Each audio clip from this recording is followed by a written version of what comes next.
Est-ce que tu peux célébrer le Seigneur, s'il te plaît? Célèbre Jésus, s'il te plaît.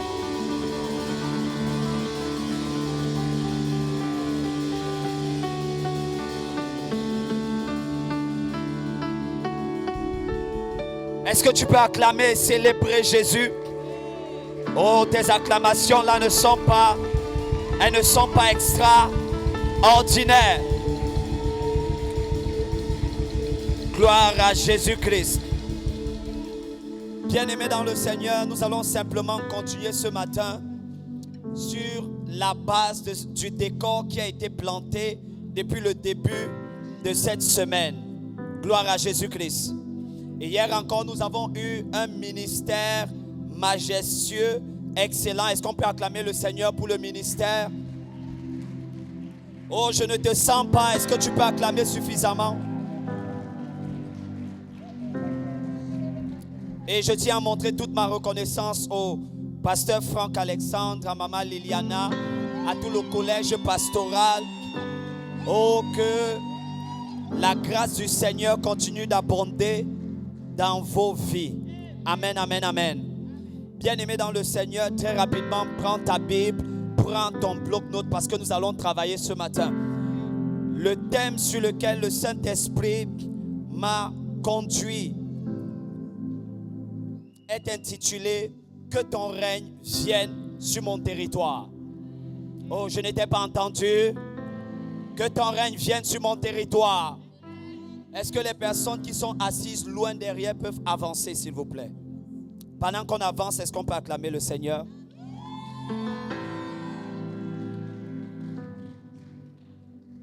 Gloire à Jésus-Christ. Dis avec moi que ton règne, oh, que ton règne vienne sur mon territoire. Je n'étais pas entendu. Que ton règne vienne sur mon territoire. Gloire à Jésus-Christ. Bien-aimé dans le Seigneur, il y a de cela plusieurs années, j'étais à l'université et j'avais un enseignant qui aujourd'hui n'est plus, disons, sur la terre. Il est passé de vie à trépas. Et il avait l'habitude de dire quelque chose. Il avait l'habitude de dire quelque chose et cette phrase qu'il aimait prononcer, elle m'a beaucoup marqué. Gloire à Jésus. Cette phrase qu'il aimait prononcer m'a beaucoup marqué. Et il avait l'habitude de dire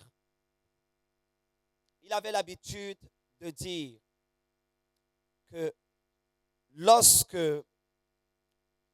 on connaît la quintessence et la profondeur d'un mot, on est capable de déterminer de façon aisée tout ce que ce mot-là implique. Gloire à Jésus-Christ. C'est la raison pour laquelle je ne voudrais pas commencer ce matin sans au préalable définir des mots qui sont importants et qui vont conduire notre partage et notre échange de ce matin. Gloire à Jésus. Nous allons prendre premièrement quelques définitions et le thème de toute cette conférence, c'est l'expansion du royaume de Dieu. Dis avec moi l'expansion du royaume de Dieu. Les clés de l'expansion du royaume de Dieu. Encore plus fort.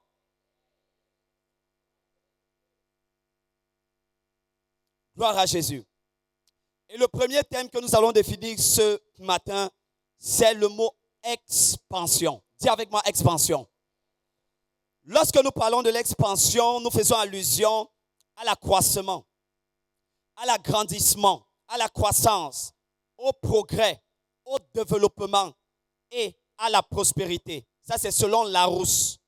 La croissance, l'accroissement, l'agrandissement, le développement, le progrès, la prospérité. Gloire à Jésus. Donc, si nous parlons d'expansion, nous parlons de progrès. Si nous parlons d'expansion, nous parlons également de prospérité. Et quelqu'un va dire, oui, le mot expansion, c'est un mot français. Mais est-ce que ce mot ou ce thème a une base biblique, une fondation biblique? Si nous allons ensemble dans le livre de Ésaïe, chapitre 54, du verset 2 au verset 3, regarde ce que la Bible dit. Yeah. Un peu plus fort. La Bible dit, élargis l'espace de ta tente.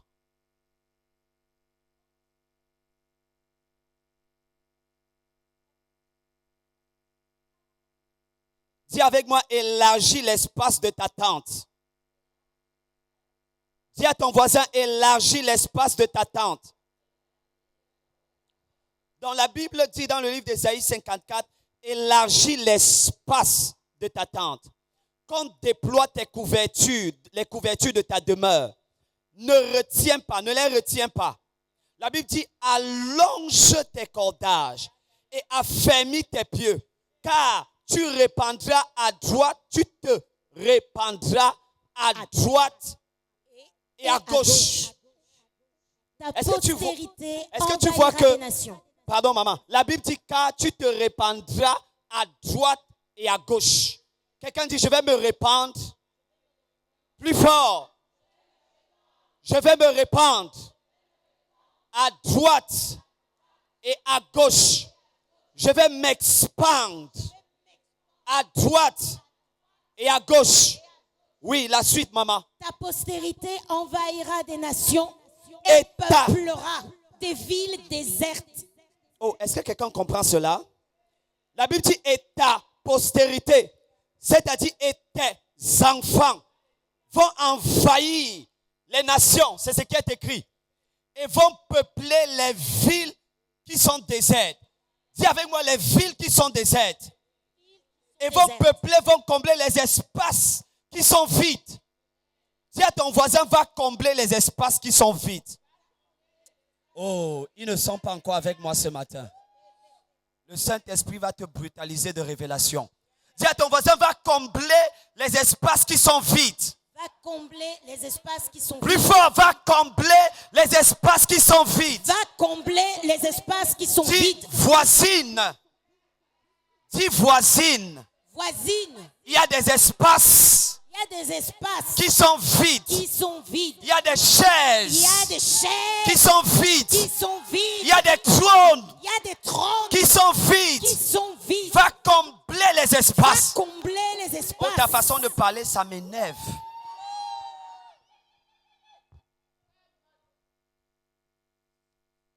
On va lire un peu en anglais la version King James. J'ai choisi la version King James en anglais parce que la version en français n'est pas fidèle. Gloire à Jésus. Est-ce que Tata Florence peut nous lire le deuxième passage? And he called his 10 servants and delivered them 10 pounds and said unto them, occupy till I come. Rien que ce verset devrait te faire sauter. Est-ce que tu peux encore lire s'il te plaît? And he called, on va lire en français. Oui. And he called his 10 servants. Et il a appelé ses 10 serviteurs. And delivered them. Et il a appelé ses 10 enfants. And delivered them. Et il a appelé 10 personnes de la Gospel Vision Center. Yes. And delivered il a appelé 100 personnes de la Gospel Vision Center. And delivered them. Il a appelé 1000 personnes de la Gospel Vision Center. Il a appelé 10 000 personnes de la Gospel Vision Center. Il a appelé 100 000 personnes de la Gospel Vision Center. Il a appelé 1 million de personnes. And delivered them 10 pounds. Et il leur a donné des talents. Dans cette version, ça dit 10 pounds. Avant, c'est la suite qui nous intéresse. And said unto them. Et il ne leur a pas seulement donné de l'argent, il ne leur a pas seulement donné des talents, mais il leur a donné une instruction à la suite de ces dons et de ces talents. Qu'est-ce qu'il leur a dit? Occupy till I come. Occupy. Dis à ton voisin, va occuper. Va occuper. Quelqu'un n'a pas bien suivi. Dis à ta voisine, va occuper. Va occuper. Il dit, occupy till I come. C'est-à-dire, occupe les espaces vides jusqu'à ce que je revienne. Quelqu'un n'a pas dit amen bien. Occupe les espaces qui sont vides jusqu'à ce que je revienne. reste pas sur place. N'attends pas l'enlèvement. Aïe, aïe, aïe, aïe, aïe. Avec les bras croisés. N'attends pas l'enlèvement en étant assis et assise. Il dit, occupe jusqu'à ce que je revienne. Gloire à Jésus-Christ. Et dans la version en français, vous aurez l'impression qu'il est en train de dire que va faire valoir les talents que tu as reçus. C'est comme ça que c'est écrit en français. Mais si vous allez lire ce mot faire valoir dans le grec, c'est le mot grec pragmateomai qui signifie occuper quelque chose. Est-ce que tu es ici? Occuper quelque chose, occuper un espace qui est vide. Est-ce que je peux avoir un amen? Gloire à Jésus-Christ. Donc nous avons commencé par définir ce que c'est que l'expansion. Et nous l'avons défini dans un sens littéral. Nous lui avons également donné une définition biblique. Prenons un autre mot, le deuxième mot important de notre thématique. Dis avec moi le royaume. Plus fort le royaume. Qu'est-ce que le royaume de Dieu? Nous commençons par définir le royaume. Le royaume est un État gouverné par un roi ou une reine. C'est un territoire, c'est le territoire d'une monarchie ou d'un roi. À côté du mot royaume, nous avons le mot règne. Généralement, on distingue plusieurs règnes. On a le règne animal, on a le règne végétal, on a le règne humain et on a également le règne divin. Dis avec moi le règne divin. Non, je n'étais pas suivi. Dis le règne divin. Plus fort, le règne divin. Qu'est-ce qu'un règne? C'est une façon de gouverner, une façon d'administrer. Un règne est un système de gouvernance et d'administration. Est-ce que je peux avoir un amen? Amen. Ces définitions sont capitales pour la suite. Que signifie donc royaume de Dieu? Royaume de Dieu, c'est un système de gouvernance, c'est le système de gouvernance de Dieu. La façon dont Dieu administre, gère, manage les choses, les hommes et la création. Le royaume de Dieu est un modèle de gouvernance.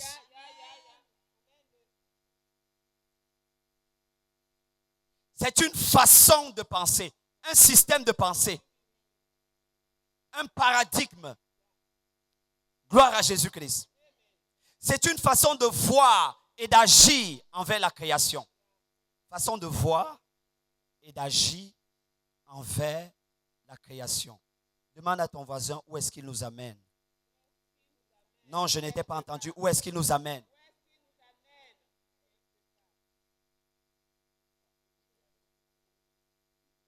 Là, nous avons défini de façon littérale le royaume de Dieu. Maintenant, selon la Bible, c'est quoi le royaume de Dieu? Et il y a un verset qui définit précisément ce que c'est que le royaume de Dieu. Voici ce que la Bible dit. Romains chapitre 14, verset 17e. La Bible dit, car le royaume de Dieu, ce n'est pas le manger et le boire. Sois maintenant attentif et attentive. Mais la justice, la paix et la joie par le Saint-Esprit. Il dit le royaume de Dieu, ce n'est pas le manger et le boire, mais la justice, la paix et la joie par le Saint-Esprit. Donc il dit que le royaume de Dieu, c'est trois choses principales. La première des choses, c'est la justice. La deuxième des choses, c'est la paix. La troisième des choses, c'est la joie. Ça signifie que quand c'est Dieu qui administre les choses, quand c'est Dieu qui gouverne les choses, il gouverne les choses à telle enseigne qu'il y ait une promotion de la justice, une promotion de la paix et une promotion de la joie. Ça signifie que si vous arrivez dans une famille, est-ce que tu es ici? Si tu es là, secoue ta main, balance ta main. Ça signifie que si vous arrivez dans une famille et que dans cette famille, il y a des injustices et que dans cette famille, les gens ne sont pas en paix, et que dans cette famille, les gens ne sont pas en joie, ça signifie que cette famille ne vit pas le royaume de Dieu. Ça signifie que le règne de Dieu n'a pas été établi dans cette famille. Et c'est la même chose pour une ville, c'est la même chose pour un pays, c'est la même chose pour une nation. Est-ce que je peux avoir un amen?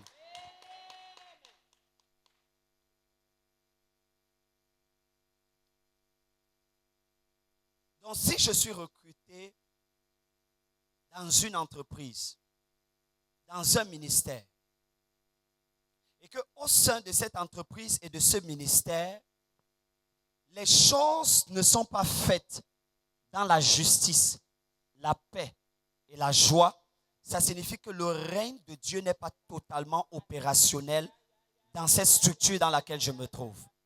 Est-ce que je peux avoir un amen? Nous avons défini donc ce que c'est que le royaume de Dieu. Nous allons maintenant définir un dernier thème. Quelqu'un dit le territoire. Quelqu'un dit plus fort le territoire. Le territoire. Qu'est-ce qu'un territoire?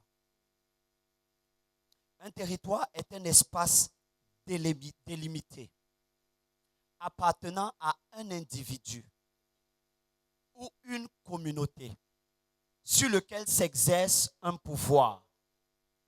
Un territoire est un espace géographique qualifié par une appartenance juridique. Ça veut dire qu'on ne peut pas parler de territoire sans parler de système juridique. Est-ce que quelqu'un est ici?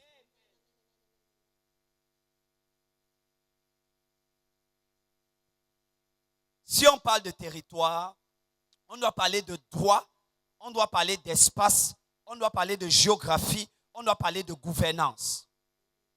Est-ce que nous sommes toujours ensemble? Amen. Gloire à Jésus. Donc un territoire n'est pas seulement une réalité physique, mais un territoire est également une réalité spirituelle. La troisième définition que nous pouvons donner au territoire, c'est que un territoire est une zone d'influence. Amen. C'est une circonscription, un domaine d'exercice. Un territoire est également un pays, une nation, une région, un espace physique, géographique, spatial ou spirituel. Un territoire est également une montagne d'influence. Une famille est un territoire. La science et l'éducation, c'est un territoire. Le sport, la musique, la culture, c'est un territoire. La religion est un territoire. La gouvernance et le leadership, c'est un territoire. Les affaires et les finances, c'est un territoire. Et les médias également, c'est un territoire. Et le thème sur lequel le Saint-Esprit et moi nous voulons partager, échanger avec toi, est intitulé « Que ton règne vienne sur mon territoire ». Et je voudrais te faire remarquer qu'il n'est pas écrit que ton règne vienne sur le territoire. Il est écrit que ton règne vienne sur mon territoire. Dis Seigneur, que ton règne vienne sur mon territoire. Oh, je n'étais pas entendu. Que ton règne vienne sur mon territoire. Plus fort. Que ton règne vienne sur mon territoire. Une dernière fois. Que ton règne vienne sur mon territoire. Ça signifie que lorsque je dis que ton règne vienne sur mon territoire, je peux être en train de dire que ton règne vienne sur ma nation. Je peux être en train de dire que ton règne vienne sur mon pays. Je suis également en train de dire que ton règne vienne sur ma famille. Je dis également que ton règne vienne sur le domaine spécifique dans lequel tu m'as appelé. Lorsqu'on regarde par exemple le territoire français, on voit et on constate que les individus n'occupent pas exactement le même endroit. Gloire à Jésus. Ici, nous sommes dans la région du Grand Est. C'est ça? C'est un territoire qui est bien délimité. Et il y a des individus qui vivent ici.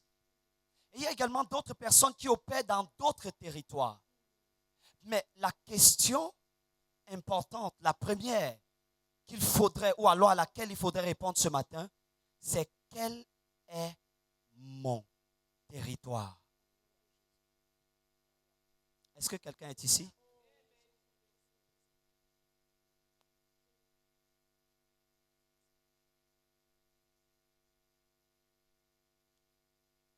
C'est quoi mon territoire? C'est quoi mon territoire? Et lorsque nous lisons toute cette définition, nous voyons que la thématique qui a été donnée, elle est intitulée « Les clés de l'expansion du royaume de Dieu ».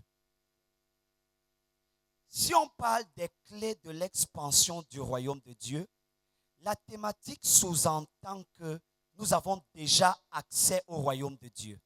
Est-ce que quelqu'un est ici? Mais maintenant, nous sommes en train de chercher comment l'étendre. Ça signifie que quiconque n'a pas encore accès au royaume de Dieu ne peut pas encore parler des clés de l'expansion. Pour parler des clés de l'expansion, il faudrait au préalable déjà avoir accès au royaume de Dieu.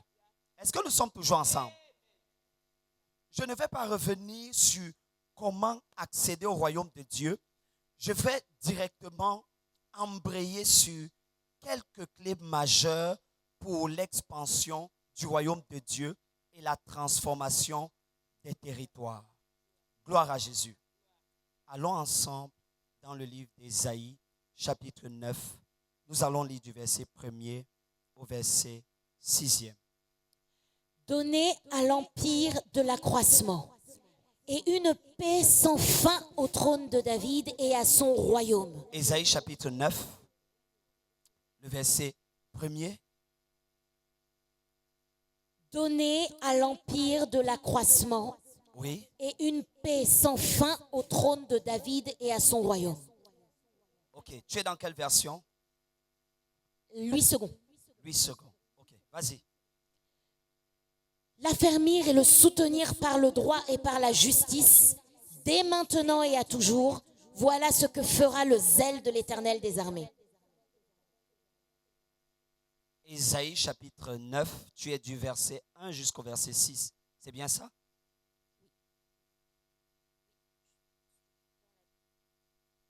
Ésaïe chapitre 9, du verset 1er jusqu'au verset 6.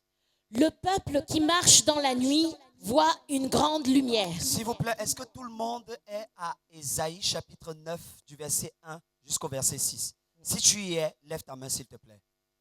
Très bien, allons-y. Version parole de vie. Version parole de vie. Oui. Le peuple qui marche dans la nuit voit une grande lumière. S'il vous plaît, soyez attentifs. Pour ceux qui vivent... Ici, c'est le prophète Ésaïe qui est en train de parler et il dit, le peuple qui marchait dans les ténèbres, oui, voit une grande lumière. Voit une grande lumière.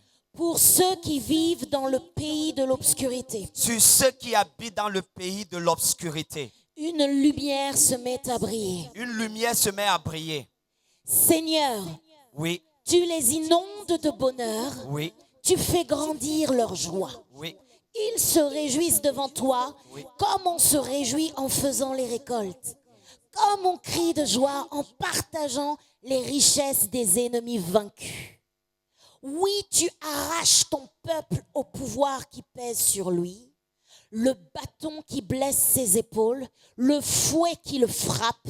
Tu les brises comme tu l'as fait le jour où tu as vaincu les Madianites. Toutes les chaussures des ennemis qui font trembler le sol, tous les habits couverts de sang sont dévorés par le feu. Un enfant est né pour nous. S'il vous plaît, regardez attentivement et soulignez ce passage biblique. Car un enfant nous est né, oui. Et un fils nous est donné. Et un fils nous est donné. Et la domination reposera sur son épaule. Et la domination reposera sur son épaule. On l'appellera admirable. On l'appellera admirable. Conseiller. Conseiller. Dieu puissant. Dieu puissant. Père éternel. Père éternel. Prince de la paix. Prince de la paix. Oui. Donner à l'empire de l'accroissement et une paix sans fin au trône de David et à son royaume. Donner à l'empire de l'accroissement. Donner à l'empire de l'expansion. Et une paix sans fin sur le trône de David. Oui. Et à son royaume. Oui. l'affermir et le soutenir par le droit et par la justice, dès maintenant et à toujours. Voilà ce que fera le zèle de l'Éternel des armées. Gloire à Jésus. Le contexte de cette parole qui se trouve dans le livre d'Ésaïe, cette parole a été écrite et dite, prononcée et prophétisée par le prophète Ésaïe. Et le prophète Ésaïe prononce ces paroles 750 ans avant la naissance de Jésus-Christ. Et je ne sais pas si à tout hasard vous avez prêté attention à ce que Ésaïe dit. Il dit, le peuple qui marchait dans les ténèbres, voici une grande lumière est venue sur ceux qui se trouvent au pays de l'ombre de la mort. Dis avec moi, le pays de l'ombre de la mort. Le pays de l'ombre de la mort. Et le pays de l'ombre de la mort, c'est écrit, c'est le territoire de Zabulon. Dis avec moi, le territoire de Zabulon. Le territoire de Zabulon. Qui est Zabulon? C'est le territoire de Zabulon et de Nephtali. Zabulon est le 10e fils, gloire à Jésus, de Jacob. Est-ce que nous sommes toujours ensemble? C'est son 10e enfant. Et lorsqu'il sera au soir de sa vie, il va prendre la décision de prophétiser sur ce qui va arriver à chacun de ses enfants. Et lorsqu'il termine de prophétiser plus tard, lorsque Moïse va arriver, il va faire une répartition des territoires. Dis avec moi, une répartition des territoires. Et il va donner à Juda un territoire spécifique. Il va donner à Zabulon un autre territoire qui est également spécifique. Dis avec moi, le territoire de Zabulon. Et j'attire ton attention sur le fait que Zabulon, c'est le nom de quelqu'un. Et la Bible utilise le terme, le territoire de Zabulon. Ça signifie que si Jacob a pensé que son fils Zabulon devait avoir un territoire, ça signifie que Dieu a pensé également que tu devrais avoir un territoire. Dans la terre promise. Est-ce que vous êtes ici? Peut-être c'est à la fin que vous allez comprendre mon message. La terre promise a été sectionnée. Elle a été divisée. Elle a été répartie. Parce que c'était un héritage. Et elle a été répartie en fonction du nombre d'enfants que Jacob avait eu. Et un territoire spécifique a été délimité pour chaque enfant spécifique. Oh Seigneur, ils ne sont pas encore avec moi.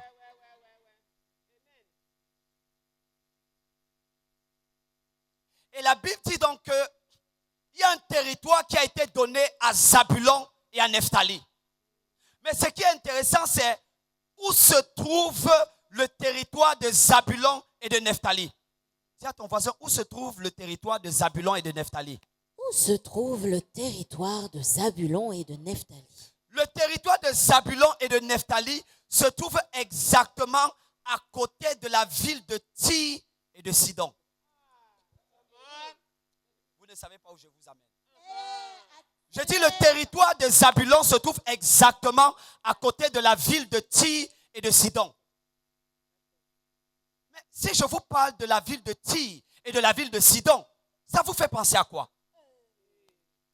Dans le livre d'Ézéchiel, la Bible parle du prince de Tyr. Qui est le prince de Tyr? Le prince de Tyr est une manifestation et une représentation du diable. Ça signifie que sur le plan biblique, le diable gouvernait la ville de Tyr et de Sidon. Suis-moi attentivement. Or, le territoire qui a été donné à Zabulon, c'est le territoire qui est directement annexé à la ville de Tyr et de Sidon.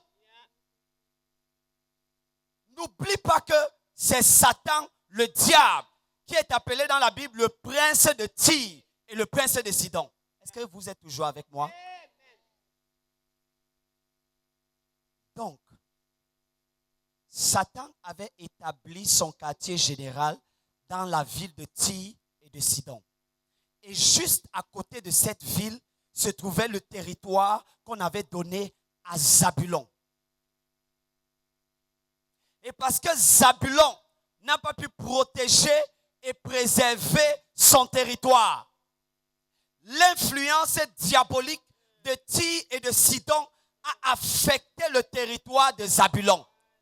Et ça a tellement affecté le territoire de Zabulon, à telle enseigne que la Bible a commencé à appeler, est-ce que je peux avoir la diapositive? La Bible a commencé à appeler le territoire de Zabulon la vallée de l'ombre de la mort. Est-ce qu'ils sont ici? Quand David dit, dans le livre des Psaumes, il dit, quand je marche dans la vallée de l'ombre de la mort, je ne crains aucun mal, car ta houlette et ton bâton me rassurent. David est en train de dire, quand je marche sur le territoire de Zabulon, les ténèbres qui sont sur ce territoire, ça ne me touche pas.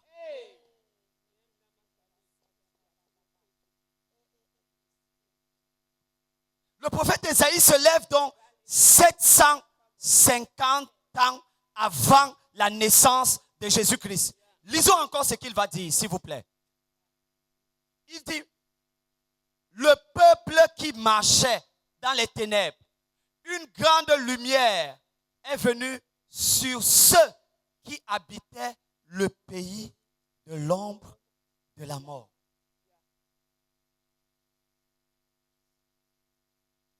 Donc sur le territoire de Zabulon, c'est l'ombre et la mort, ou l'ombre de la mort qui régnait sur ce territoire.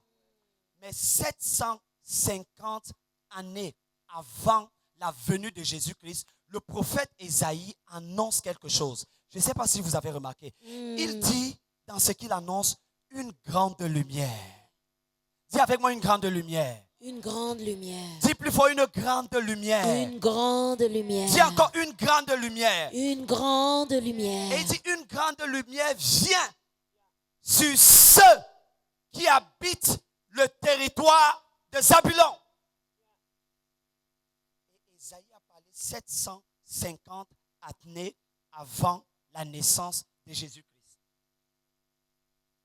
780 ans plus tard, après la prophétie du prophète Ésaïe. Suis-moi attentivement. Quelque chose de grand et d'extraordinaire va se passer. Et quelqu'un va se poser la question, quelle est la raison pour laquelle la première clé qui nous permet d'expandre le royaume de Dieu, d'expandre le règne de Dieu, est celle de découvrir la volonté de Dieu et de s'aligner avec les prophéties. C'est parce que la prophétie que le prophète Ésaïe donne, c'est une prophétie qui concerne quelqu'un. Quand vous voyez dans ce passage, c'est écrit une grande lumière. Une grande lumière, c'est le nom de quelqu'un. Oh, vous n'aviez pas vu. Une grande lumière, c'est le nom de quelqu'un. Et c'est 750 années avant la venue de Jésus-Christ.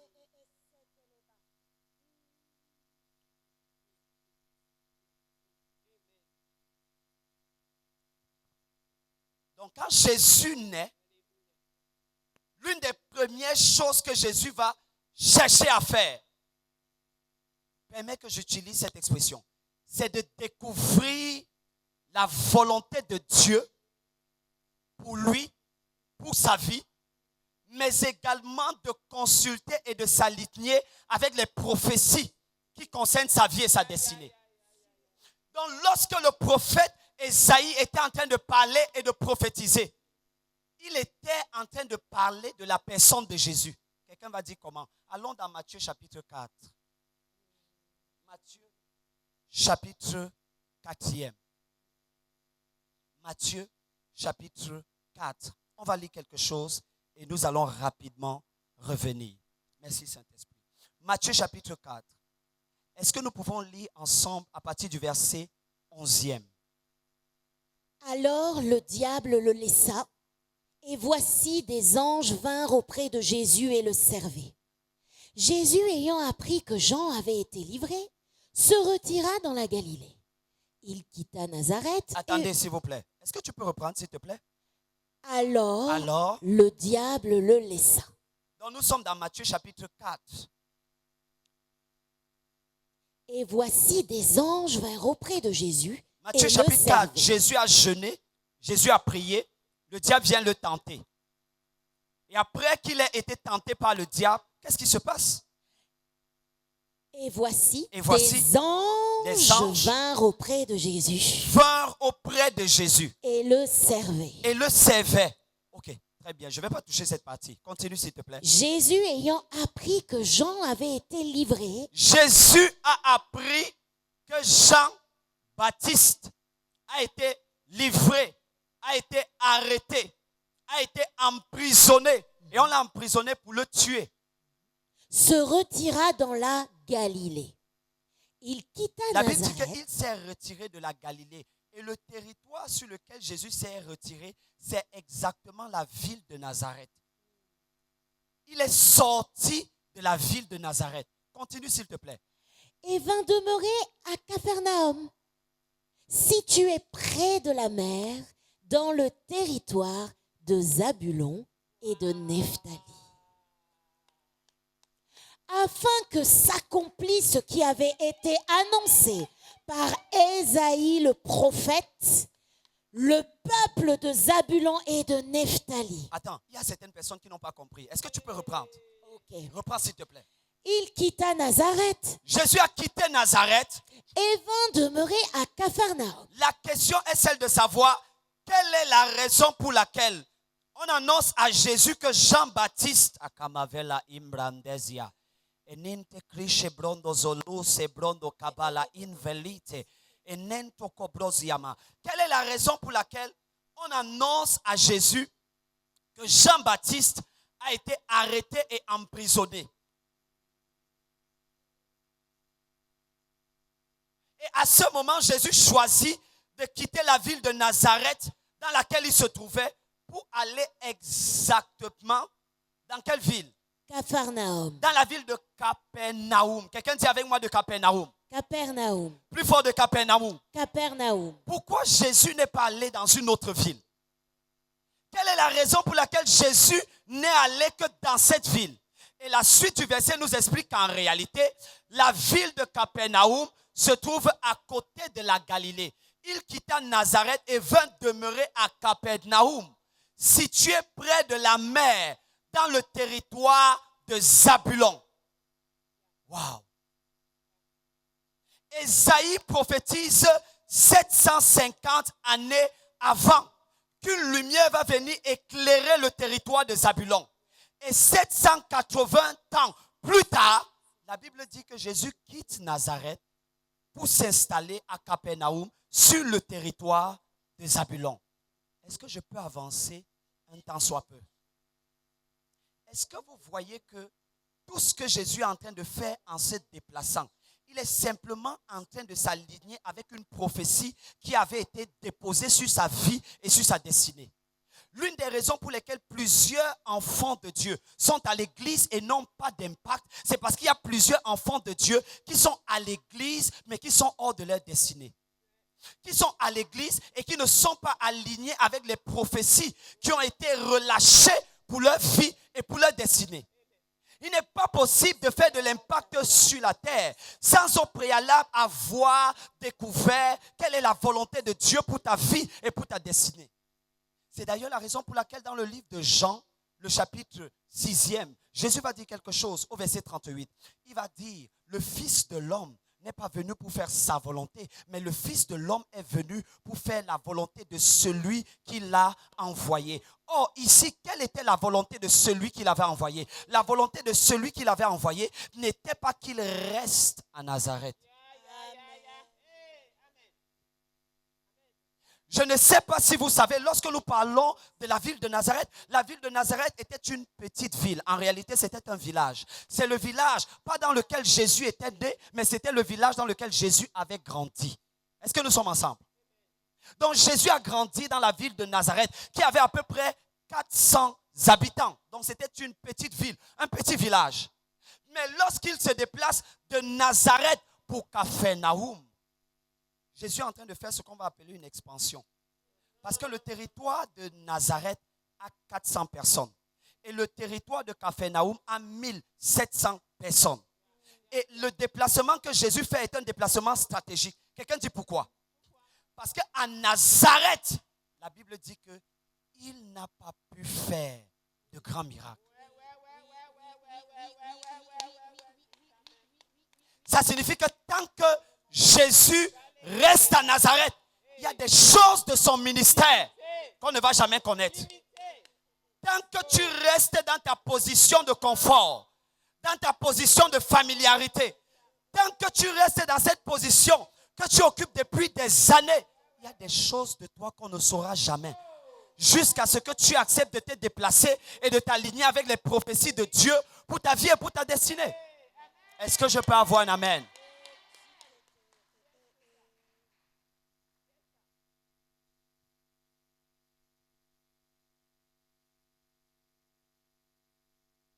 Jésus est Dieu et il est tout puissant.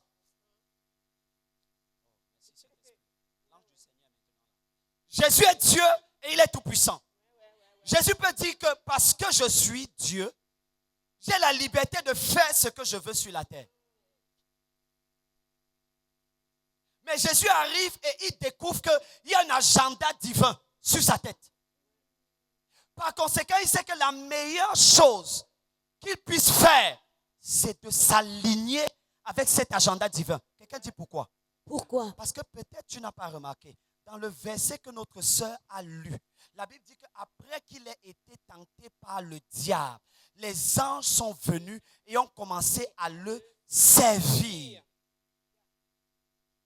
Or, les anges ne peuvent pas servir une personne qui travaille et qui fonctionne en dehors de la volonté de Dieu. L'une des raisons pour lesquelles le ministère angélique n'est pas actif dans les vies de certaines personnes, c'est parce que plusieurs personnes sont hors de la volonté de Dieu. Je peux te dire quelque chose? La plus grande louange et la plus grande adoration que tu puisses donner à Dieu sur la terre, c'est l'accomplissement de ta destinée. Non, ce n'est pas le chant. Oh, je suis en train d'entrer quelque part. Je dis, la plus grande louange que tu puisses donner à Dieu, ce n'est pas le chant. Oh, ce ne sont pas les acclamations. L'adoration la plus suprême, j'ai envie de dire quelque chose. Le plaisir le plus élevé que Dieu puisse tirer de ta vie, c'est lorsque tu t'alignes avec sa volonté parfaite et que tu accomplis ta destinée. Qu'est-ce que ça veut dire? Ça veut dire que Dieu ne tire pas un grand plaisir des personnes qui sont assises à l'église mais qui ne sont pas dans sa volonté. En fait, lorsque quelqu'un n'est pas dans la volonté de Dieu, le plaisir de Dieu est diminué. La gloire que Dieu doit tirer de ta vie, elle est diminuée, paralysée, édulcorée. Elle n'a pas la couleur qu'elle devrait avoir. Et ça, c'était l'une des premières choses que Jésus a cherché à comprendre. Il est venu sur la terre et il a commencé par chercher à découvrir la raison pour laquelle il avait été envoyé. Et la deuxième chose qu'il a faite, il s'est aligné avec les prophéties. Waouh! Jésus pouvait dire, je suis plus grand que le prophète Ésaïe. Par conséquent, je m'en fous de ce que le prophète Ésaïe a dit. Je suis Jésus et j'ai la liberté de faire ce que je veux. Mais non, ce n'est pas ce que Jésus a fait. Quand Jésus est venu, est-ce que vous avez remarqué que lui-même, Jésus, est allé consulter le livre? Ésaïe chapitre 61. La Bible dit qu'il a ouvert le livre et il a commencé à lire les paroles qui avaient été écrites à son sujet. Si Jésus, pour accomplir sa destinée, a besoin d'ouvrir le livre, quelle est la raison pour laquelle toi tu penses que tu auras de l'impact sur la terre sans jamais ouvrir le livre? Personne ne peut réussir ici sans ouvrir le livre. Dis à ta voisine, ouvre le livre. Ouvre le livre. Dis-lui, ouvre le livre. Ouvre le livre. Dis-lui, ouvre le testament. Ouvre le testament. Est-ce qu'ils sont ici? Donc Jésus découvre ce qui est écrit à son sujet. Il s'aligne avec la prophétie, les prophéties du prophète Ésaïe. Mais il fait également quelque chose de très important et de très significatif. Lorsqu'on parle de la ville de Nazareth, la ville de Nazareth symbolise ton lieu de confort. L'endroit où tu es familier ou familière à certaines personnes. Tant que Jésus était dans cette ville-là, il y a des choses de son ministère qu'il n'allait pas voir. Il a donc dû quitter la ville de Nazareth pour se déplacer pour la ville de Capernaum. Attends.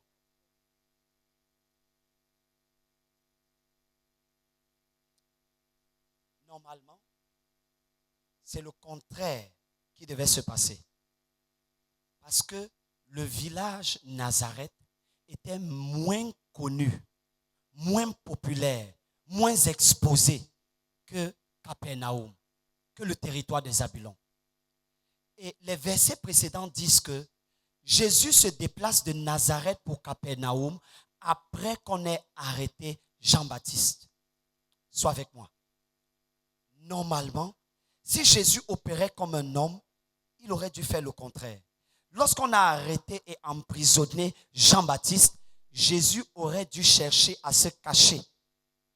Oh, est-ce que vous êtes un peu avec moi? Mais ce n'est pas ce que Jésus fait. Au contraire, lorsque on arrête Jean-Baptiste, Jésus sort d'un endroit où on ne le voyait pas suffisamment pour un endroit où il est beaucoup plus exposé. Je peux continuer? Mais en réalité, pour un endroit où il y a un problème beaucoup plus grand. Parce que les problèmes de Zabulon étaient supérieurs aux problèmes de Nazareth. Attends, je vais expliquer. Dans la ville de Nazareth, personne n'avait jamais atteint une certaine stature. Personne n'avait jamais atteint une certaine influence. Ça veut dire qu'on savait que de Nazareth, c'était uniquement de petites personnes qui venaient de là-bas. D'ailleurs, la Bible dit que rien de bon ne peut venir de Nazareth. Donc, tant que Jésus reste à Nazareth, en réalité, il n'a aucune pression. Qui sait pourquoi il n'a aucune pression? La raison pour laquelle il n'a aucune pression, c'est parce que les gens sont habitués que rien de bon ne sort d'ici. Donc, ce n'est pas toi qui vas faire l'exception.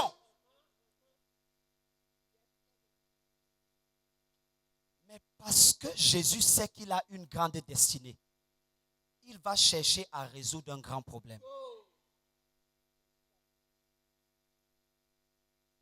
Quel est ce grand problème? Le grand problème, c'est que sur le territoire de Zabulon, la Bible dit que c'est la vallée de l'ombre de la mort. C'est-à-dire que c'est l'endroit où la mort règne.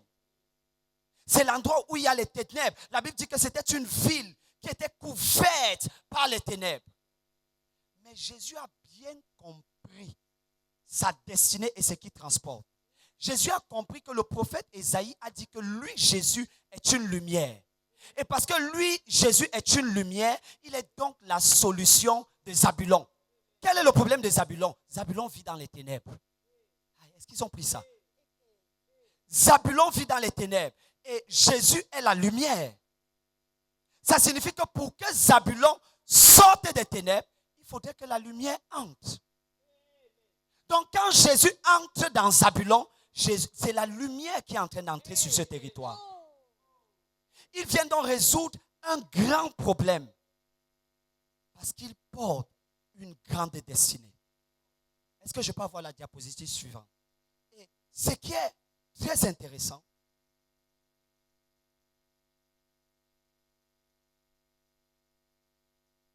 la deuxième, celle d'avant. Ce que Jésus fait en quittant Nazareth pour Zabulon, c'est que Jésus abandonne sa zone de confort pour aller explorer le territoire de son appel. Le territoire de son appel, ce n'est pas Nazareth. Est-ce que vous avez vu ce que les gens de Nazareth ont fait? Ils ont rejeté son ministère. Gloire à Jésus. Et La Bible dit d'ailleurs que là-bas à Nazareth, il a fait peu de miracles. Il n'a pas fait de grands miracles. Il n'a pas fait des miracles extraordinaires. Donc la deuxième clé majeure pour expandre le royaume de Dieu, c'est en abandonnant votre zone de confort pour explorer le territoire de votre appel. Quand Jésus quitte Nazareth, Nazareth, c'est la ville où il a grandi. C'est la ville où il a ses amis. C'est la ville où il est confortable. Mais quand il quitte cette ville pour se retrouver à Zabulon, Zabulon, c'est le lieu et l'endroit ou le territoire sur lequel Jésus sera challengé. Des fois, nous fuyons des challenges, mais nous ne savons pas que chaque grand challenge a été laissé par Dieu afin de révéler le potentiel que Dieu a déposé à l'intérieur de nous. Est-ce que je peux avoir un amen qui est sérieux? Est-ce que je peux avoir un amen puissant? Amen. La troisième clé, qui sera la dernière clé pour ce matin, c'est que lorsque Jésus quitte Nazareth pour Zabulon,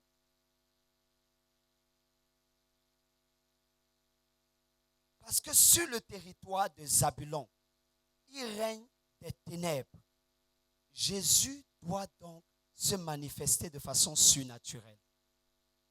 Il n'est pas possible d'influencer ton territoire, ta sphère d'influence, sans le miraculeux.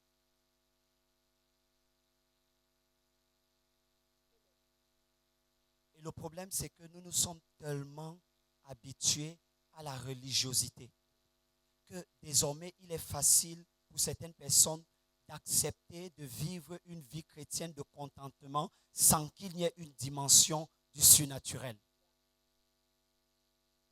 Nous voyons que Jésus n'a pas pu faire de l'impact. Il n'a pas pu posséder et contrôler le territoire de son appel sans le miraculeux. Allons ensemble dans le livre de Matthieu, chapitre 13, le verset 58.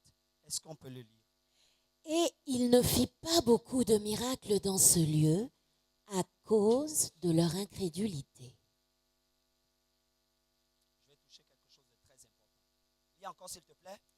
Et il ne fit pas beaucoup de miracles dans ce lieu à cause de leur incrédulité. Une dernière fois. Et il ne fit pas beaucoup de miracles dans ce lieu à cause de leur incrédulité. Gloire à Jésus. Dans la version originale, la Bible ne dit pas qu'il ne fit pas beaucoup de miracles à cet endroit à cause de leur manque de foi. La Bible dit qu'il ne fit pas beaucoup de miracles à cet endroit à cause du manque, de leur incrédulité. Sais-tu qu'il y a une différence entre l'incrédulité et le manque de foi? Soyez avec moi, on a terminé. Soyez avec moi. Nous sommes en train de construire un escalier. Amen. Gloire à Jésus. Le docteur Paul est venu hier. Il a mis une première fondation. Et je pose une fondation au-dessus. Le pasteur Franck va venir ajouter une autre fondation. Et je souhaite que tu comprennes bien ce que nous sommes en train de partager maintenant. Est-ce que tu peux lire? La Bible dit qu'il ne put faire beaucoup de miracles dans ce lieu. Beaucoup de miracles à Nazareth. Pourquoi? À cause de leur incrédulité. À cause de leur incrédulité. L'incrédulité n'est pas l'absence de la foi. L'incrédulité est le fait que ta foi fonctionne à l'envers.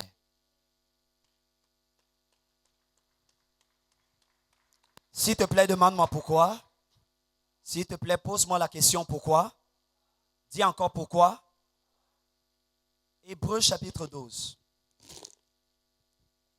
À partir du verset 1 et 2. Sois attentif et attentif maintenant. La Bible dit, ayant donc les yeux rivés sur Jésus, lui qui est l'auteur et le consommateur de notre foi. Ça veut dire que c'est Jésus qui crée la foi à l'intérieur de nous. Ça signifie également qu'on ne peut pas être né de nouveau sans la foi. Ça signifie que toute personne qui est née de nouveau a la foi. Est-ce que je peux continuer? Yes. Jésus ne leur a pas reproché leur petite foi. Jésus leur a reproché leur incrédulité. Dans plusieurs textes, il y a un déficit de traduction. Parce que la Bible ne se contredit pas. Jésus ne peut pas dire que si votre foi est aussi petite comme un grain de sénévé, vous allez dire à cette montagne de se déplacer et elle va se déplacer. Donc, si ma petite foi peut déplacer un grain de sénévé, ma petite foi également peut provoquer un miracle. Donc ici, Jésus ne fait pas allusion à l'absence de la foi ou à la petitesse de la foi. Jésus fait allusion à l'incrédulité qui est une chose différente. Ça signifie que dès que nous sommes nés de nouveau, nous avons la foi suffisante pour opérer dans le miraculeux et le surnaturel. Mais le problème, c'est que pour plusieurs, la foi fonctionne en l'envers. Au lieu de croire que Dieu peut guérir toutes sortes de maladies, quelqu'un croit par exemple que lorsqu'on a le cancer, c'est une maladie incurable.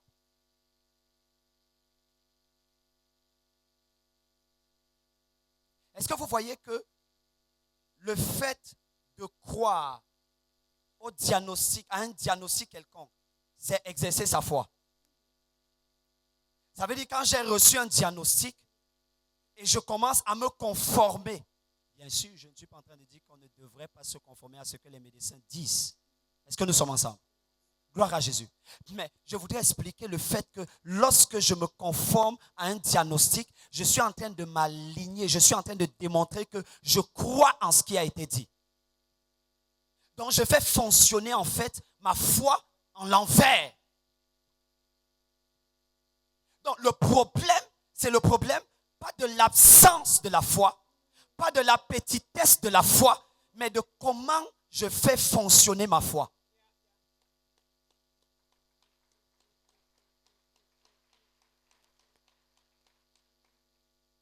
Jésus n'a pas pu accomplir sa vie et sa destinée sans le miraculeux, sans le surnaturel.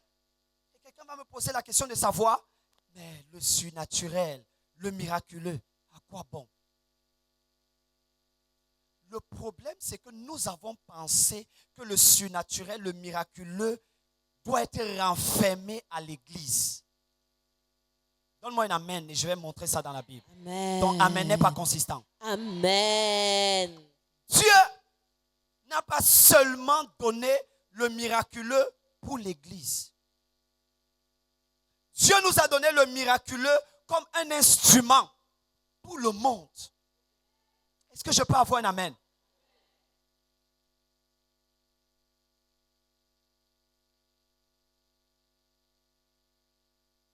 Le miraculeux est une, Saint-Esprit, merci. Le miraculeux est une clé majeure pour l'expansion du territoire, pour l'expansion du royaume de Dieu. Il n'est pas possible de pénétrer la sphère dans laquelle Dieu t'a appelé sans le surnaturel. Et beaucoup de personnes vivent une vie monotone, religieuse, et ne prêtent pas attention à tout ce qui a été fait et accompli dans la Bible dans le domaine du miraculeux et du surnaturel.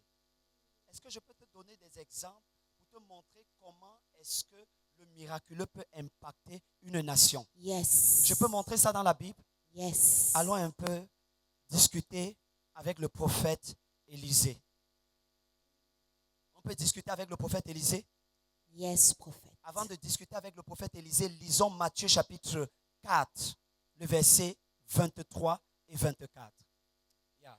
Jésus parcourait toute la Galilée, enseignant dans les synagogues, prêchant la bonne nouvelle du royaume et guérissant toute maladie et toute infirmité parmi le peuple. Wow.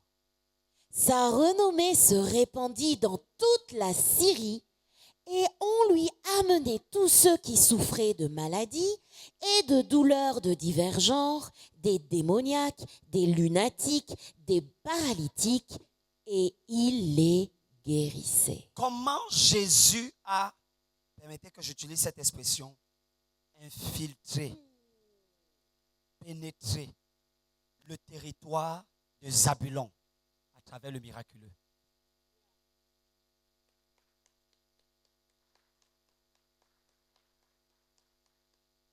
Le miraculeux est l'une des clés majeures pour pénétrer, infiltrer, intégrer le territoire sur lequel Dieu t'a appelé.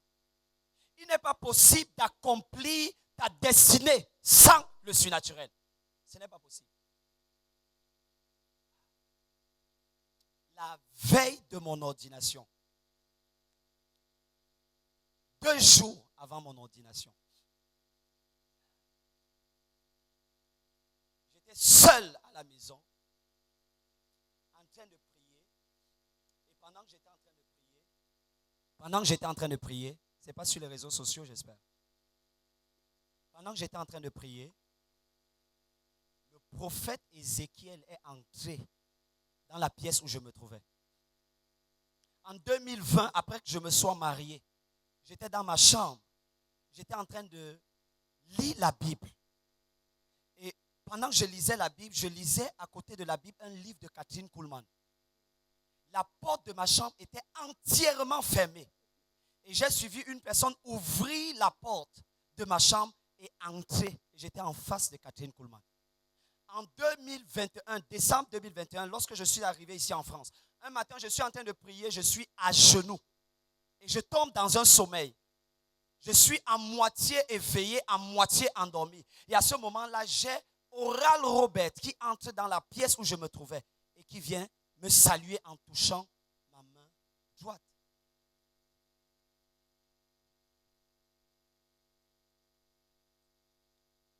Il y a une sœur ici, une de nos sœurs qui est venue ici, elle vient de Paris. Et l'année passée, elle travaillait quelque part. Et j'ai dit à cette sœur-là que tu ne dois pas être là où tu travailles maintenant. Tu dois travailler à Air France. Va déposer les dossiers à Air France. Et elle allait déposer les dossiers à Air France en novembre. Et il y a de cela quelques jours, elle m'a envoyé le message pour me dire que, Daddy, voici, Air France venait juste de m'envoyer le mail que je suis recruté à Air France. S'il te plaît, est-ce que tu peux te lever? Non, non, pas toi. Je demande à la sœur de se lever. C'est bien de parler avec les preuves.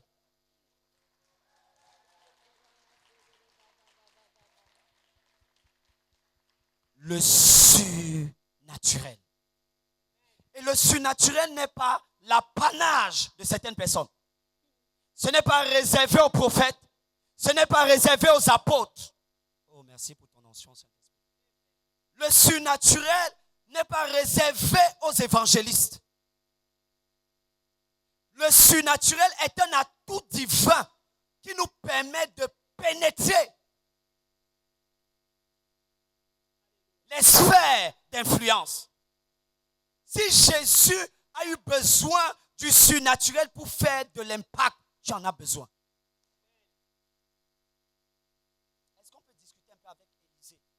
Yes. Est-ce que je peux vous montrer dans la Bible l'impact socio-politique, économique, géostratégique du surnaturel? Yes. On peut voir ça dans la Bible? Yes. Allons ensemble. Est-ce que tu peux prier? Est-ce que tu peux prier en langue? Est-ce que tu peux prier en langue? Est-ce que tu peux prier en langue? Est-ce que tu peux prier en langue?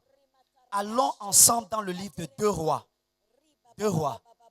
Merci Saint-Esprit. Sois en prière. 2 Rois, chapitre 7. Nous allons lire premièrement le verset 1. 2 Rois, chapitre 7, le verset 1. Le premier point que je te demande, c'est l'impact économique du miraculeux sur le territoire. Regardez. Des fois, lorsque nous parlons du miraculeux, certaines personnes pensent que le surnaturel, ça se limite à l'église. On vit des guérisons ici. C'est bon, c'est formidable. Mais les guérisons que nous vivons, les choses surnaturelles, miraculeuses que nous vivons, elles peuvent avoir également de l'impact sur le plan économique, sur le plan politique, sur le plan géostratégique. C'est à moi-même que je parle. Lisons un peu ça. Élisée dit, Élisée dit, écoutez la parole de l'Éternel. écoutez la parole de l'Éternel. Ainsi parle l'Éternel. Ainsi parle l'Éternel. Demain à 7 heures, Mazavina on Ambalita. aura Attendez, une mesure. s'il vous plaît, ce n'est pas le ministre de l'économie. C'est le prophète Élisée. Il n'est pas ministre de l'économie, il n'est pas ministre de l'agriculture, il n'est pas ministre des finances. C'est un homme de Dieu. Et il se lève, il dit, demain, oui, à 7 heures, on aura une mesure de demain à fleurs. 7 heures, on aura quoi? Une mesure de fleurs de farine Une mesure de fleurs de farine. pour un cycle. Oui, pour un cycle. Et 2 mesures d'orge pour un cycle. Et 2 mesures d'or pour un cycle. À la porte de Samarie. À la porte de Samarie. Donc le peuple d'Israël est en train de vivre une crise de la famine. Et pendant qu'il y a de la famine sur le territoire, je voudrais que tu regardes la dimension économique de la prophétie d'Élisée. Là, nous sommes dans l'économie de la prophétie. Je voudrais que tu regardes l'impact de la prophétie d'Élisée sur l'économie du territoire d'Israël. Élisée donne une prophétie et il dit, demain, à cette même heure, waouh, le prix du pain aura changé. Je veux qu'on lise. Oui, le verset 16. Verset 16. Le peuple sortit et pilla le camp des Syriens. Le peuple est sorti et il a pillé le camp des Syriens. Donc Élisée a donné même le lieu et l'endroit d'où allait venir la provision. Est-ce qu'ils sont ici? Oui, le peuple est sorti. Oui. Et pilla le camp des Syriens. Ils ont pillé le camp des Syriens. Et l'on eut une mesure de fleurs de farine pour un cycle. Et on a eu une mesure de fleurs de farine pour un cycle. Et 2 mesures d'orge pour un cycle. Et 2 mesures d'orge pour un cycle. Selon la parole de l'Éternel. Selon la parole de l'Éternel. Attends, je veux montrer quelque chose. Tout le peuple d'Israël a été impacté par la prophétie d'Élisée. Cela signifie que la prophétie d'Élisée est allée jusqu'au palais royal. Parce que les problèmes d'une nation ne sont pas les problèmes de certaines personnes. Ça veut dire que quand il y a des problèmes dans un pays, dans une nation, sur un territoire ou dans une ville, toutes les personnes qui vivent dans cette ville-là sont conscientes de ces problèmes. J'ai envie de vous dire et de nous dire, arrêtons de chercher à résoudre les petits problèmes. Nous sommes confortables en résolvant les petits problèmes. Mais ici, on voit que c'est un problème qui est national. Je cherche des personnes qui iront dire au Premier ministre ce qu'il doit faire. Oh, je les ai perdus. Je les ai perdus. Je les ai perdus. Quand je dis qu'ils iront dire au Premier ministre ce qu'il doit faire, je ne suis pas en train de dire qu'ils iront imposer quelque chose au Premier ministre. Je suis en train de dire qu'ils iront lui donner des conseils qui auront un impact qui est visible, qui est palpable et qui est tangible. Est-ce qu'on peut prendre un deuxième exemple? 2 Rois 8, verset 1. Oui. Élisée dit à la femme dont il avait fait revivre le fils. Attendez, Élisée dit à la femme dont il avait fait revivre le fils, dont il a ressuscité le fils d'une femme. Oui, qu'est-ce qu'il lui dit?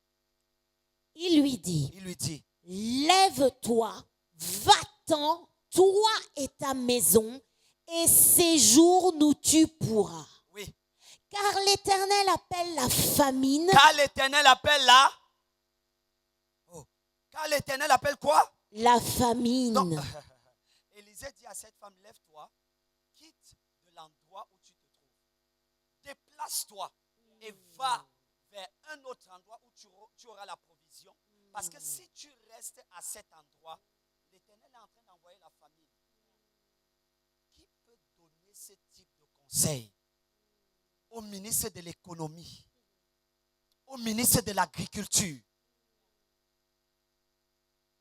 Ok, je vais vous montrer avec un exemple pratique. Qui se rappelle du Covid? La période du Covid. Nous tous, n'est-ce pas? Je veux voir ta main, s'il te plaît.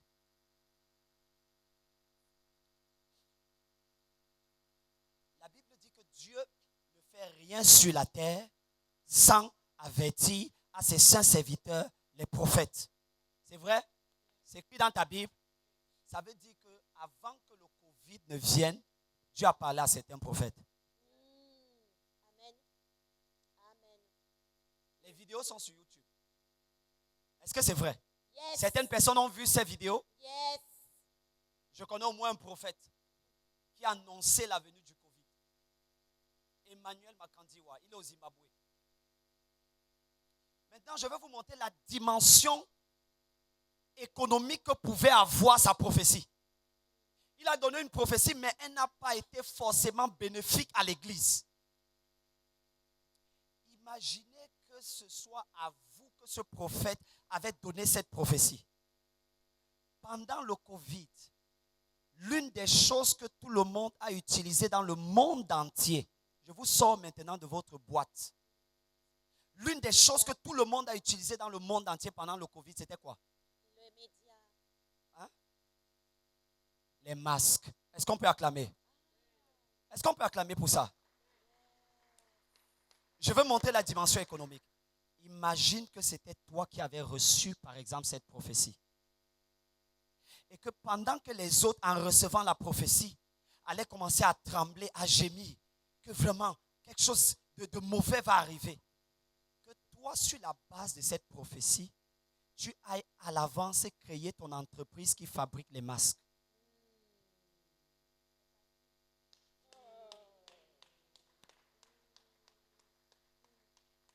La façon dont vous acclamez, je vois que dans tes perspectives, il n'y a même pas la perspective de devenir riche pour Dieu. Parce que s'il y avait la perspective de devenir riche pour Dieu, tu allais comprendre que tu peux aller consulter Dieu. Et Dieu te donne une parole qui te rend riche pour l'Église. Ma Bible dit que Jacob était pauvre dans la maison de Laban. Laban a changé son salaire au moins 10 fois. La Bible dit qu'une nuit, Dieu s'est révélé à lui. Dieu lui a montré une vision. Et Dieu lui a montré comment est-ce qu'il peut faire des transactions spirituelles qui allaient multiplier les brebis en sa faveur. Est-ce qu'on peut entrer dans les mystères? Je peux t'amener dans le livre de Genèse. Dans le livre de Genèse, la Bible a donné une instruction à l'homme. Dieu a donné une instruction à l'homme et à la femme. Cette instruction, il a dit, allez et multiplier. Non, sois très calme. Tu ne comprends pas ce que je veux dire. Il a dit, allez et multiplier.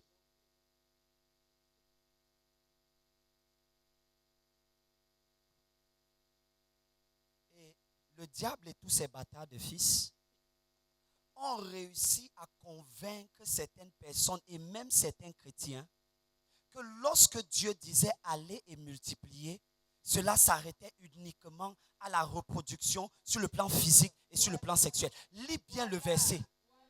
Le verset, c'est aller et multiplier. Attends un peu. Il n'a pas dit, il n'a pas renfermé la multiplication dans un domaine. Reste calme. Il y a des choses que je crois à l'intérieur de moi, que si je partage avec toi, tu vas dire, this man is a mad person. Que cet homme, il est juste fou. La Bible dit, allez et multiplier. Et nous avons découvert, et nous tous, nous voyons qu'il est possible de multiplier le maïs. C'est vrai? Les hommes ont réussi à comprendre comment multiplier le maïs. Il est possible de multiplier les arachides. C'est vrai? Il est possible de multiplier le blé. C'est vrai? Il est aussi possible de multiplier l'or. Attends. Je vois maintenant le blocage dans ton esprit. Donc, parce que tu n'as jamais vu des personnes utiliser des techniques pour multiplier l'or, tu penses que c'est impossible. Il y a de cela plusieurs années, il y a des maladies qui étaient incurables sur la terre. D'où vient l'or? D'où vient l'or? D'où vient l'or? Ah, est-ce que je peux entendre ta voix? D'où vient l'or? Ah, je sens que je venais de rencontrer une forteresse. D'où vient l'or? D'où vient le maïs? Donc, le maïs vient de la terre. On peut multiplier le maïs. L'or vient de la terre et on ne peut pas multiplier l'or.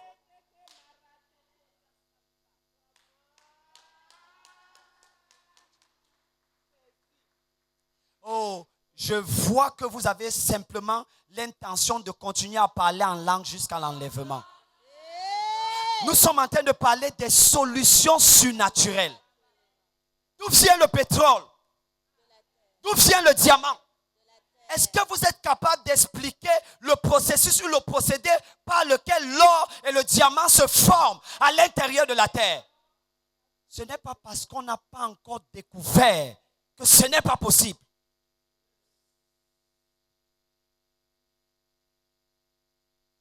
Donc, je crois facilement que la multiplication du blé est possible.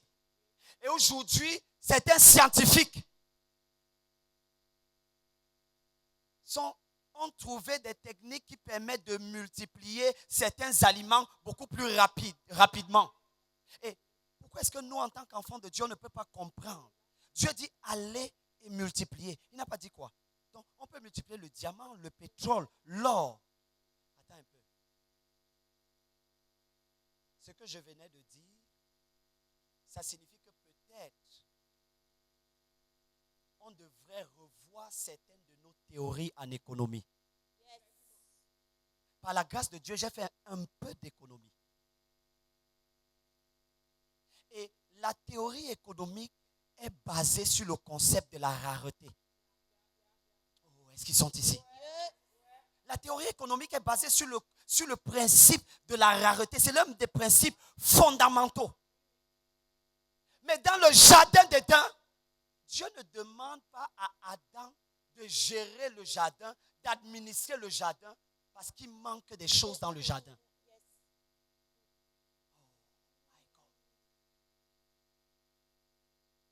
Donc, selon la théorie économique, nous sommes dans un contexte de rareté, donc de manque.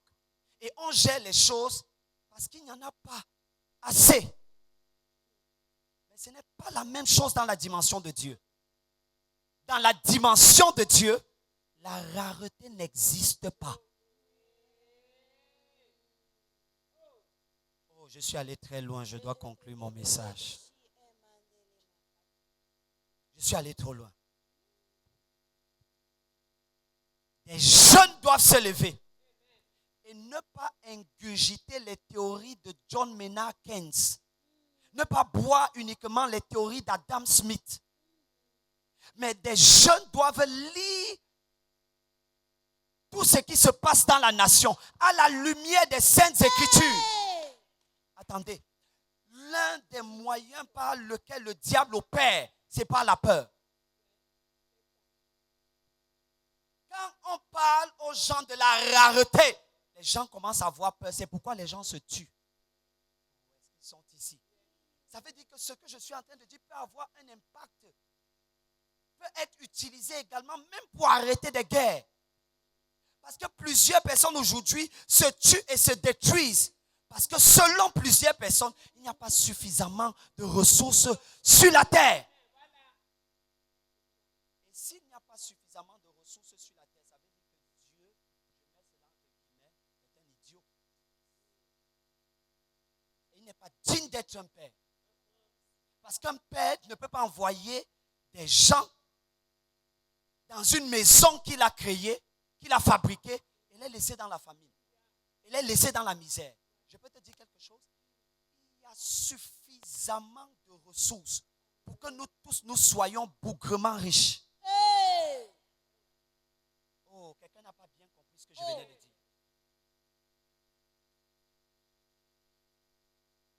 Quand je parle de la richesse, les cœurs que certaines personnes commencent à battre vite, rapidement. Bien-aimé, tu n'es pas marié à la pauvreté.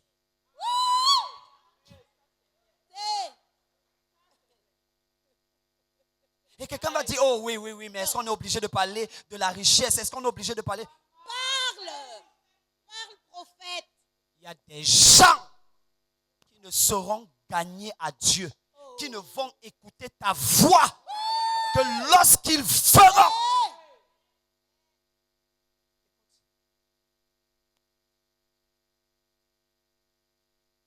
Les gens fonctionnent en réseau et en système.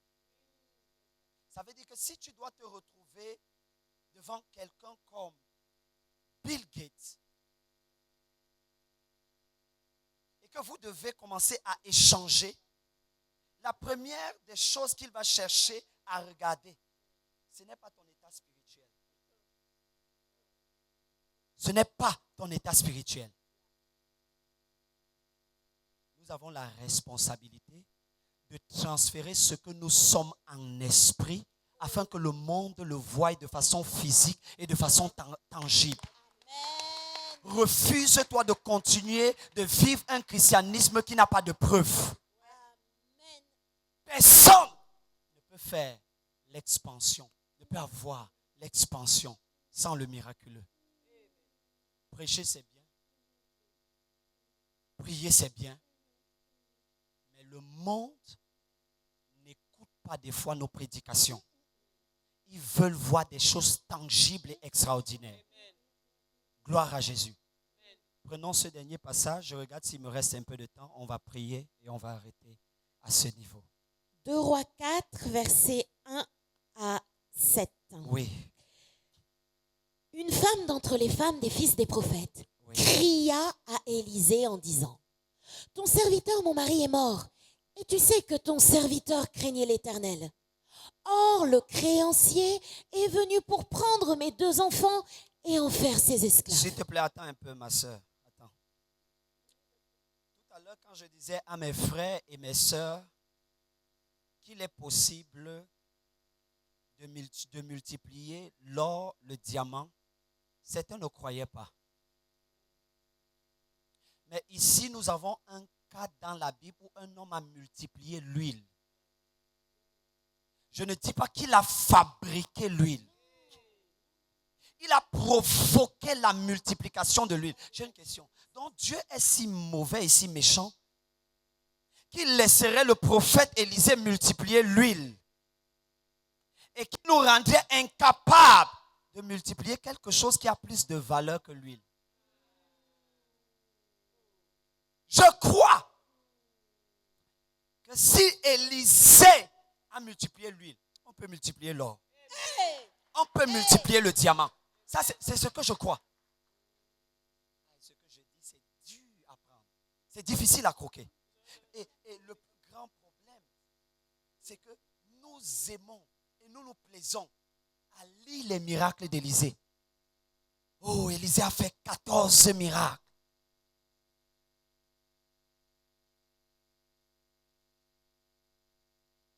Oh, l'ombre de l'apôtre Pierre guérissait les malades. Non.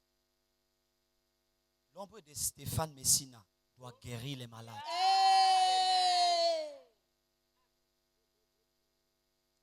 Terminons là. Élisée lui dit: que puis-je faire pour toi? Que puis-je faire pour toi? Dis-moi, qu'as-tu à la maison? Oui. Elle répondit: Elle a répondu: ta servante n'a rien du tout à la maison. Ta servante n'a rien du tout. S'il vous plaît. Et des fois, c'est ça l'état, je mets cela entre guillemets, de plusieurs enfants de Dieu. Cette servante, elle dit au prophète qu'elle n'a rien.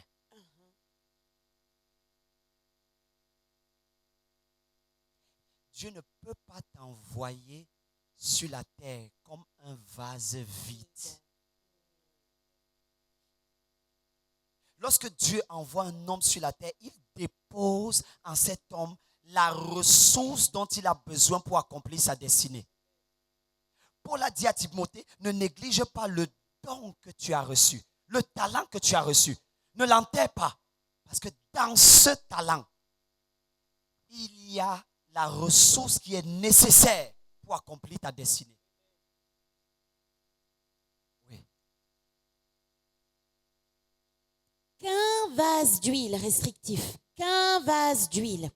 Et il dit, va demander au dehors des vases chez tous tes voisins. Va demander des vases chez tous tes voisins. Oui. Des vases vides. Oui. Et n'en demande pas un petit nombre. Oui. Quand tu seras rentré, tu fermeras la porte sur toi et sur tes enfants. Tu verseras dans tous ces vases et tu mettras de côté ceux qui seront pleins. Alors, elle le quitta, elle ferma la porte sur elle et sur ses enfants, et il lui présentait les vases et elle versait. Est-ce que vous voyez et vous constatez que cette dame, elle a vécu un miracle surnaturel sans qu'Élisée ne soit présent? C'est juste une instruction qui a provoqué le miraculeux. En fait, l'obéissance à une instruction qu'elle a reçue. Lorsque tu vas sur l'autel de la prière, tu es à la recherche de quoi? Est-ce que tu y vas pour écouter ce que Dieu a à te dire?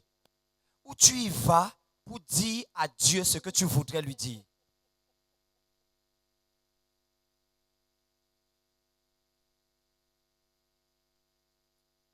Lorsque les vases furent pleins, elle dit à son fils, « Présente-moi encore un vase. » Mais il lui répondit, « Il n'y a plus de vase. » Il n'y a plus de vase. Ça veut dire que tu es la seule personne qui soit capable de limiter ta destinée. Quelqu'un n'a pas dit amen. Tu es la seule personne qui soit capable de limiter ta destinée. L'enfant lui a dit, il n'y a plus de vase. Ça veut dire que tant qu'il y avait des vases, la multiplication allait continuer. Nous parlons de l'expansion.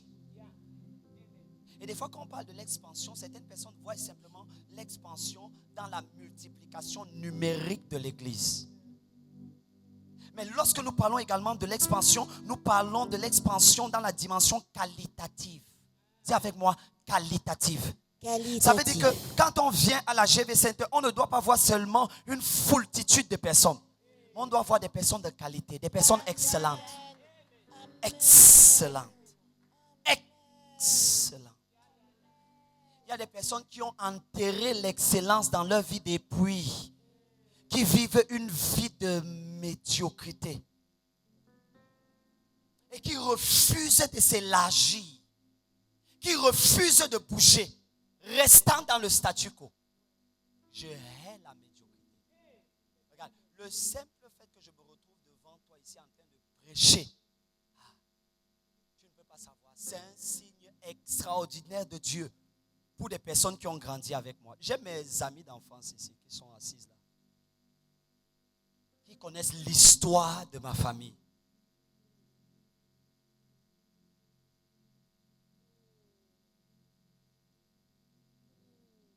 Et j'avais dit à moi-même,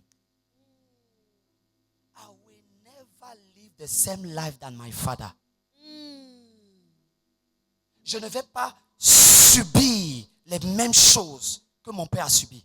Je dois faire la différence. Yes. Il ne doit pas y avoir un seul membre de ma famille qui, lorsqu'on mentionne mon nom, il a honte. Je dois accomplir ma destinée à telle enseigne que lorsque quelqu'un se lève et dit, c'est mon frère, c'est ma soeur, la personne le dit avec fierté. Oh, ton amen là, c'est trop timide. Certaines personnes ont peur d'avoir un nom qui est grand. Ce n'est pas de Dieu, c'est du diable. Dieu a dit à Abraham, je vais rendre ton nom grand. Je ne vais pas revenir sur ce que le docteur Paul a dit hier lorsqu'il parlait de son background.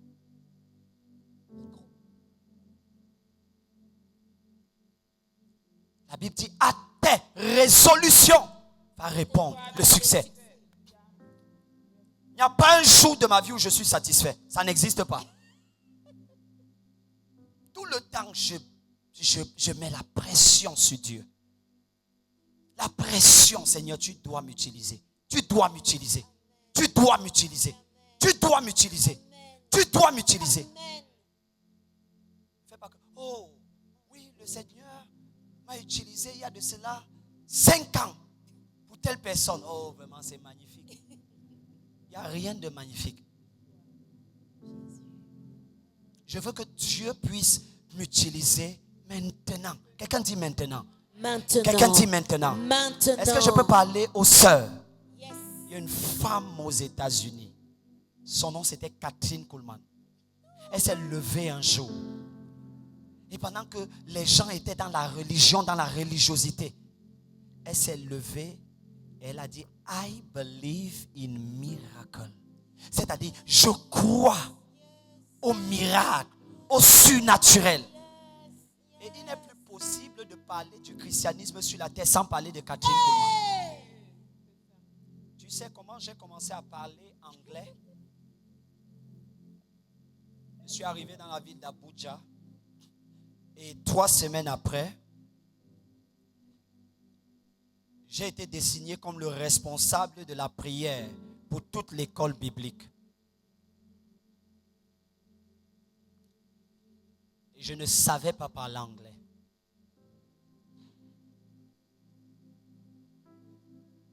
Et j'ai dit, Dieu, tu me demandes de faire cette tâche. Mais je n'ai pas la capacité de le faire. Fais quelque chose.